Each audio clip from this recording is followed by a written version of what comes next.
Over COVID, the federal government reverses course over how the deadly disease is spread. Plus, cash continues to flow into Montana's battle for the governor's mansion. We'll go inside the numbers. And Montana's candidates for U.S. Senate offer their opinions on how the country should proceed in selecting a Supreme Court justice. From Montana's news leader, this is the MTN 10 o'clock news. Good evening and thanks for joining us. I'm Tim McGonigal. Keely Van Middendorp is off tonight. Tonight, the U.S. has reached 200,000 deaths from COVID-19 and there have been more than 6.8 million infections. And news on Wall Street today, the stock sell-off continued over concerns of coronavirus and the economy. The Dow dropping 1.8%.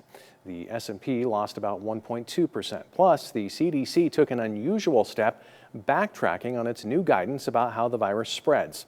With more, here's CBS's Mola Lengi. Confusion tonight from the CDC after official guidance posted Friday said airborne transmission is the primary way the virus is spread. And there is growing evidence that droplets and airborne particles can remain suspended in the air and be breathed in by others and travel distances beyond 6 feet. But in a sudden reversal today, the CDC removed that guidance, saying in an email to CBS News when asked why, the bottom line is airborne transmission is possible, but not the main way that it spreads. It may not be the main way it spreads, but there's good evidence that the virus can spread through the air under certain circumstances at distances greater than 6 feet. Meanwhile, the bells at the National Cathedral tolled 200 times on Sunday as the U.S. nears 200,000 lives lost to the virus, including Rebecca Luper's father, Fred. I held his hand and I told him I loved him and I put my head on his chest. My mom was there and we each took turns going and saying goodbye to him. Luper's daughter called her father's death needless. Meanwhile, adding to the sense of confusion, it's been months since the CDC or White House Coronavirus Task Force have briefed the American public. But health officials still stress, keep wearing your masks and keep social distancing. Mola Lengi, CBS News, New York. And here in Montana, we've had more than 10,500 cases of coronavirus. Roughly 2,400 remain active, and there have been 160 deaths and just under 8,000 recoveries. The state has now conducted more than 311,000 tests. At a special meeting tonight, officials on the Blackfeet Tribal Council chose not to implement a 14-day stay-at-home order on the reservation. MTN's Matt Holzapfel joins us live now to explain that decision. Matt? Yeah, Tim, so I'm not in Browning right now, nor am I on the Blackfeet Reservation at all for that matter. That's because the res has been closed to all non-essential traffic for several months now. But earlier today, the Blackfeet Tribal Business Council stopped short of implementing a mandatory 14-day stay-at-home order on the reservation. There was some speculation that a stay-at-home order might be possible after the Blackfeet COVID-19 Incident Command announced that there were 68 active cases of COVID-19 on the reservation. Now, Tribal Business Council Chairman Timothy Davis did say that people should not go anywhere that they don't have to, and that the guidelines are in place to protect members of the Blackfeet Nation. The council also reinforced the importance of social distancing and wearing masks moving forward. Councilman Rodney Gervais had this to say about the decision not to implement a stay-at-home order. The tune kind of changed after we got to visiting and we got to talk about what was the best plan of action for the Blackfeet people. And it is to stay the course. It is to maintain what we have now, which is a recommended stay-at-home order. But to also tighten up the regulations, to start enforcing better on the curfew, enforcing on the wearing of the masks, as well as those individuals who have been ordered to quarantine or isolate. Now, the council did announce just a little bit ago that the American Indian Heritage Parade for this year has been postponed. Chairman Timothy Davis also said that there was potential for a plan to look at reopening the Glacier Peaks Hotel and Casino in Browning, a popular spot for tourists, especially this time of year in the summer, but that plan has been put on hold for the time being. Tim? All right, thanks a lot, Matt. Well, Great Falls' homeless population is now better prepared for flu season thanks to a first-of-its-kind event. St. Vincent de Paul and Great Falls partnered with Alluvian Health and Great Falls EMS to offer free flu shots.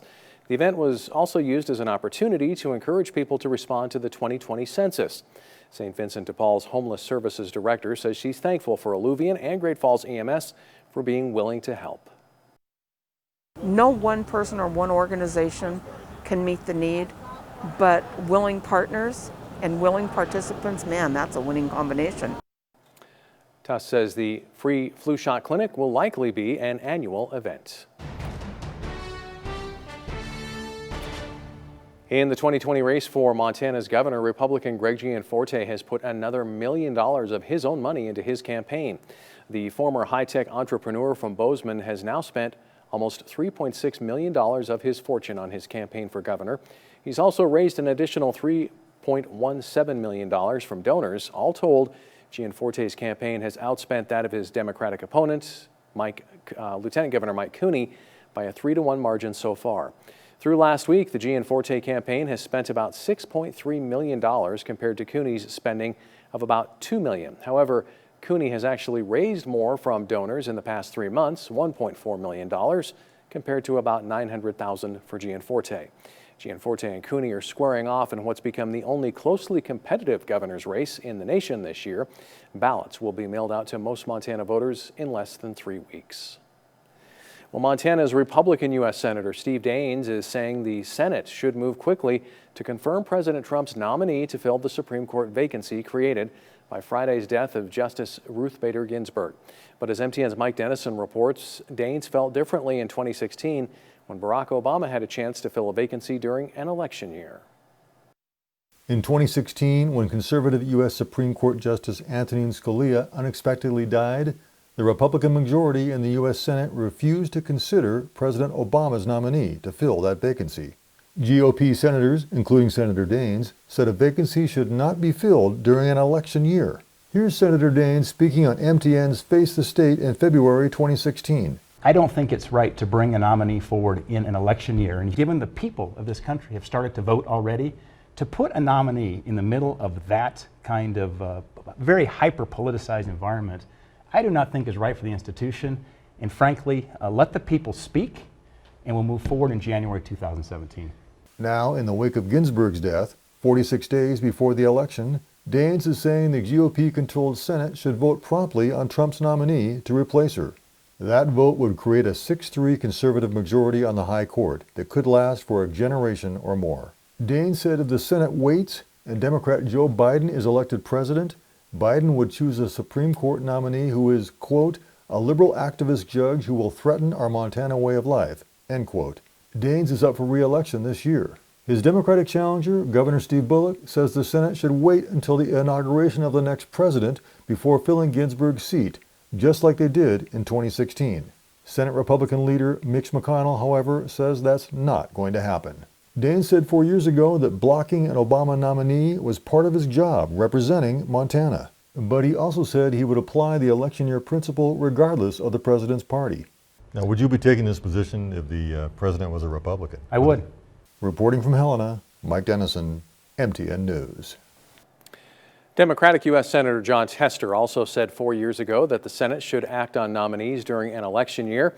Now he says they should not, but that he's merely asking for Republicans to apply the same standard they applied in 2016. Well, today was sunny but windy for many of us across the Treasure State, and meteorologist Grant Garland is here to tell us more. Grant? Yeah, Tim, that's right. Good evening and good evening, everyone. Today we did see a beautiful day for a lot of us. Temperatures were able to get up to right around 76 degrees here in the Electric City and 77 in Helena, 80 in Jordan, but definitely a breezy day. 31-mile-per-hour wind gusts in Great Falls, 38 in Cut Bank, and looking at 33 in Lewistown. Now, well, we aren't so hot. Looking at 53 degrees in Great Falls, a little bit warmer in Helena at 59 and around 60 in Jordan. And as far as our winds are concerned, well, we're seeing a 12-mile-per-hour wind in Glasgow and just barely making any movement up towards Havre at 3. We have seen good air quality today, too. Really good. Looking at good conditions for Butte, Helena, as well as Great Falls, and moderate conditions in Missoula, Lewistown, as well as Glasgow. Clouds have been staying off towards the north, towards the high line. Temperatures tonight, they'll be falling down to 45 degrees in Great Falls, as well as Lewistown, and 49 degrees in Hayes and 48 in Glasgow. Now, clouds are going to start building in tomorrow, and we're going to talk about that and more in a few minutes. But for now, back to you. All right, thanks, Grant. An annual campaign encouraging state employees to support Montana nonprofits is launching this week. MTN's Jonathan Ambarian reports organizers believe it's especially important this year. The state employee charitable giving campaign is now underway, though the kickoff event at the Montana State Capitol looked different this year. On Monday, organizers set up a drive-through behind the Capitol. They handed out more than 200 bags to state employees, containing information on the giving campaign and promotional items from participating organizations. State employees can donate to more than 300 nonprofits around Montana, either through a payroll deduction or a one-time payment. In previous years, the campaign has begun with a kickoff event in the Capitol Rotunda, but organizers changed the format because of COVID-19. They say the pandemic also means this type of giving is especially valuable this year. Charities, I think, have taken a hit because of what's happened in our community and throughout the country, and so this, as you said, it's more important than ever now for these charities. The campaign will continue through the first week of November. It brought in about $450,000 last year, and organizers hope to bring in $460,000 this year. In Helena, Jonathan Ambarian, MTN News. The campaign will hold another kickoff event in Missoula on Wednesday. In addition, they will deliver bags to several state agencies in Great Falls tomorrow. Well, wearing a seatbelt has been credited with saving the life of a hunter who totaled his truck after hitting an elk. According to the Montana Highway Patrol, the man was traveling southbound on U.S. Highway 287 this morning, just north of Wolf Creek. The vehicle hit the 6-point elk at highway speeds, causing it to roll over 3 to 4 times, killing the animal. The hunter appeared only to have a broken arm and a few other minor injuries. Trooper Amanda Vila says the accident could have been a lot worse had the hunter not been wearing a seatbelt. When we come back, the candidates for Attorney General make their case as to why voters should pick them this November. Highlights from their recent debate.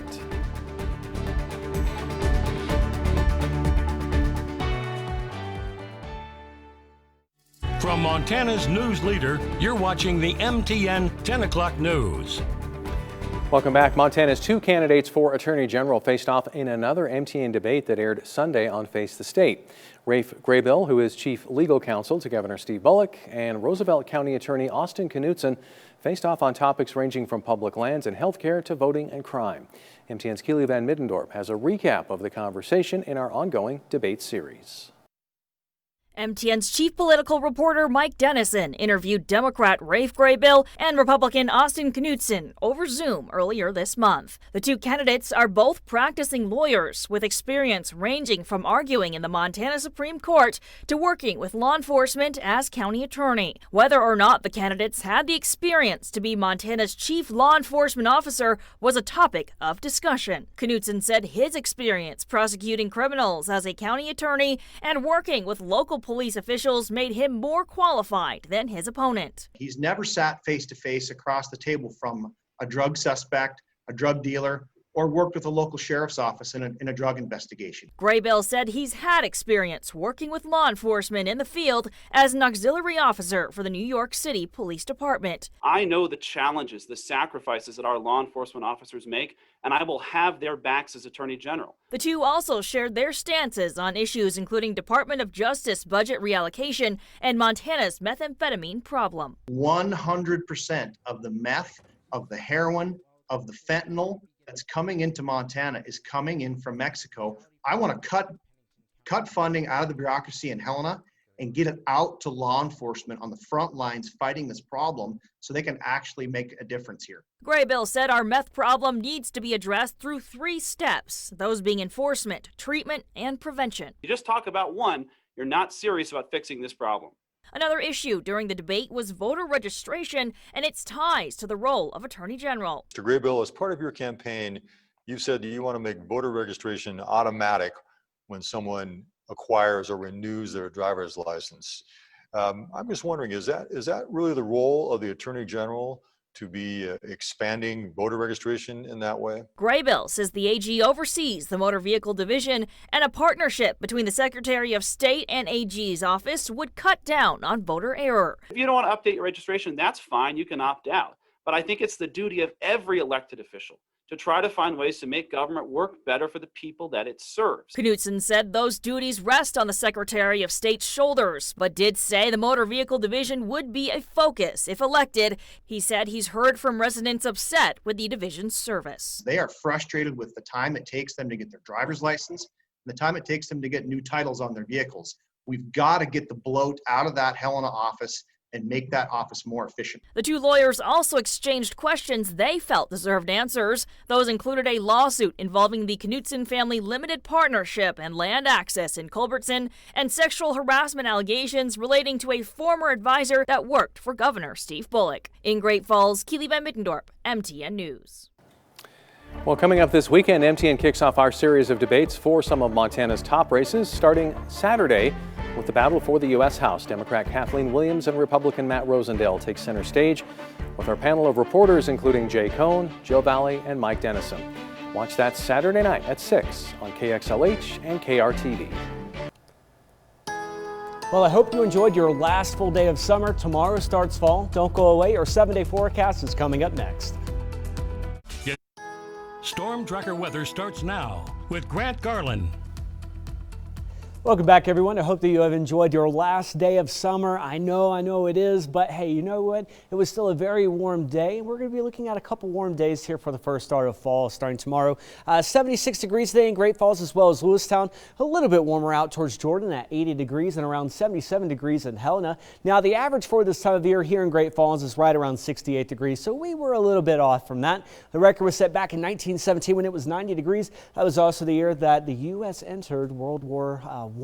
Now, currently temperatures 50 degrees in Lewistown, 53 in Great Falls, and a little bit warm in Helena at 59 and 57 degrees in Cut Bank. Over the last 3 hours, we've been tracking clouds that have been lifting off towards Canada along the High Line and have been pushing out towards northeast. Why have we been looking, though, at our weather today? Well, it's because of this high pressure that's allowed for our flow to come out of the west and the southwest, and we've been able to warm up just a tad. As far as tomorrow goes, well, we are going to be looking at drier conditions starting off right around 3:30. That's when we're looking at the driest time for us in Great Falls at 21%.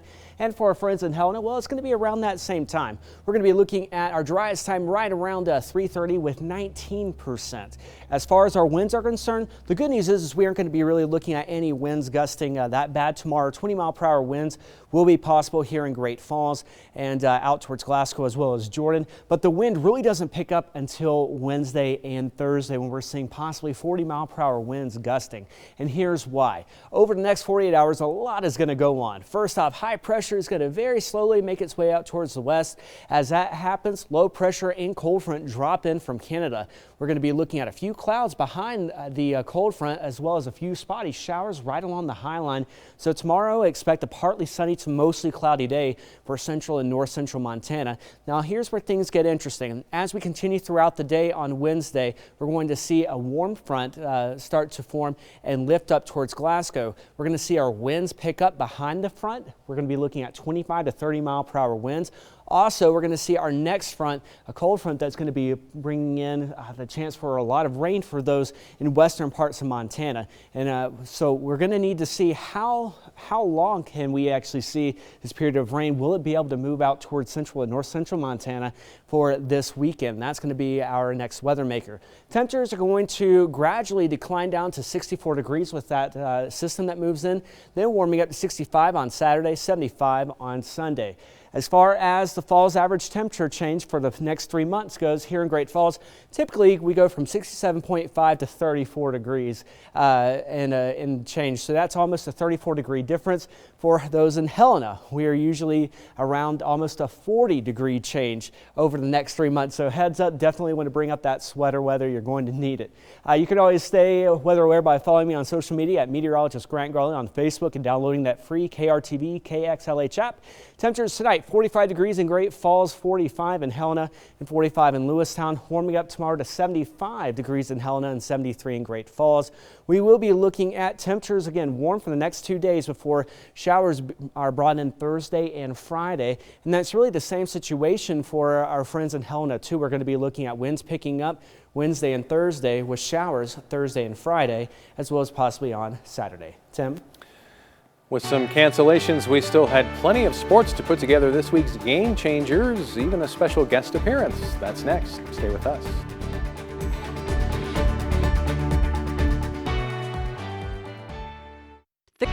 From Montana's news leader, you're watching the MTN 10 o'clock news. Well, COVID-19 and wildfire smoke forced several teams to suspend seasons or reschedule games over the weekend, but the games that did kick off featured some incredible performances. MTN's Tom Wiley counts down the top moments in our weekly MTN Game Changers. Hey everybody, very special cameo appearance from Cece here, helping us out with Game Changers. We had a heck of a week 4 of high school football. Let's jump right into the highlights. At number 5, battle of undefeated teams in the 8-man North. It's Belt and Fort Bend. Longhorns getting tricky on 4th and 10 from the 15. Hayden Decons takes the handoff and hits Andrew Ballantyne, and he does the rest. Fort Benton wins 50-24. At number 4, CMR and Billings West at Memorial Stadium in Great Falls. Rafe Newbro is throwing, but Max Kimball flies in from out of nowhere with the interception, and West wins big 42-0. At number 3, Dillon and Hamilton. Hamilton on top, Beavers not going away though. Jace Fitzgerald with the heave finds Cole Truman at the high point. Comes down with the score, but the Bronx win this one 37-14. At number 2, Sydney and Laurel. You got to watch this. Boston Peters lit up behind the line of scrimmage. They call it a fumble. Jack Waddell scoops it up and scores the other way for the Locomotives. Laurel wins 31-7. At number 1, Great Falls High and Billings Senior, and Junior Bergen might be the best athlete in the state. Looks like he's headed out of bounds here, but he jukes 2 fenders to stay within the lines, and then he takes off. Watch the hurdle at the end of this play. Broncs are 2-0 after winning 28-14. Now, folks, we can't get to every single game. We do our best, but if there's any plays you think we missed, just shoot us an email to bring it to our attention. That address is sports@krtv.com. Reporting from home, Tom, and special guest Cece, MTN Sports. And don't go away. We'll be right back.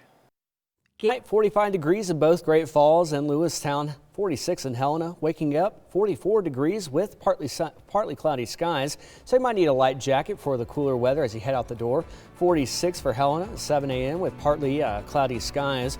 Altogether, we will be looking at 73 degrees tomorrow in Great Falls, 75 in Helena, and 82 in Glasgow. And we are looking at windy conditions coming up on Wednesday as well as Thursday, where we could be looking at 40-mile-per-hour winds gusting. And for our friends in Helena, well, looking at around 25 to 30-mile-per-hour winds gusting. Rain chances vamping up on Thursday. Not a bad way to start out the first day of fall. Yeah, tomorrow's going to be nice. It's going to be dry, too. Going to ease our way into it. All right, that's all the time we have. Have a great night.